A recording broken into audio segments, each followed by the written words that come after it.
Temanku seiman, bayangkan sebuah penemuan yang mengguncang dunia. Di balik reruntuhan kuno tembok besar Cina, yang menjadi salah satu keajaiban dunia, tersembunyi sebuah makam tua.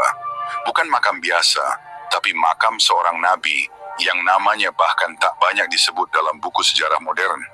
Dan sejak penemuan itu, ribuan orang di wilayah Asia Timur memilih untuk memeluk Islam. Apa sebenarnya yang terjadi? Siapa nabi misterius itu? Dan mengapa makamnya berada di jantung peradaban kuno Cina? Pada tahun 2023, sekelompok arkeolog dari Cina melakukan ekspedisi lanjutan di bagian barat laut, tembok besar, di daerah terpencil dekat Provinsi Gansu, yang merupakan sebuah kawasan yang dulunya menjadi jalur utama, jalur sutra. Tujuannya sederhana, yaitu menggali sejarah dinasti Han yang sempat hilang. Namun apa yang mereka temukan justru melampaui ekspektasi ilmiah. Di antara reruntuhan tembok tua dan puing-puing bangunan batu, mereka menemukan sebuah struktur bawah tanah yang tertutup rapat oleh lempengan batu, berukir dengan kaligrafi kuno Arab dan Persia. Di dalamnya terdapat makam yang pada nisannya tertulis, "Ini adalah makam Nabi, hamba Allah, yang diutus kepada suatu kaum." Menurut berita yang viral dan beredar, makam tersebut adalah makamnya Nabi Zulkifli alaihi salam. Namun menurut para ulama dan sejarawan Islam klasik, makam Nabi Zulkifli dipercaya berada di salah satu dari 3 tempat berikut. Pertama, di kota Al-Kifl, dekat Najaf, Irak, yang bahkan namanya berasal dari nama Nabi Zulkifli. Kedua, di wilayah Syam, yaitu daerah yang mencakup Suriah dan sekitarnya. Dan ketiga, di Palestina, meskipun ini adalah pendapat yang sangat minor.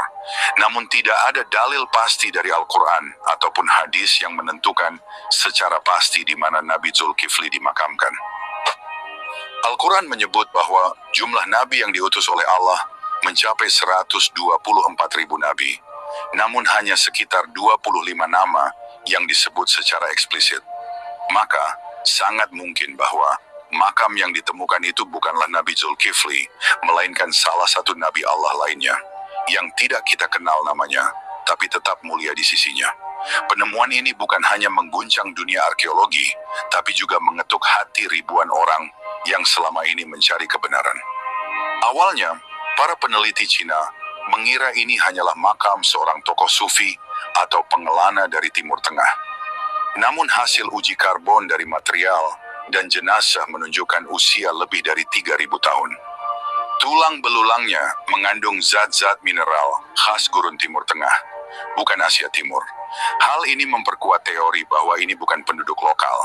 Yang lebih mengejutkan lagi, ditemukan pula manuskrip berbahasa Arab kuno yang menceritakan tentang seorang utusan Allah yang melarikan diri ke timur setelah kaumnya dibinasakan. Berita penemuan ini menyebar cepat, bukan hanya di kalangan akademisi, tapi juga masyarakat luas. Muslim di Cina yang selama ini hidup dalam tekanan menemukan harapan dan kebanggaan. Sementara warga lokal yang sebelumnya tidak mengenal Islam, mulai penasaran, membaca Al-Quran, dan menemukan kebenaran yang tersembunyi selama ribuan tahun.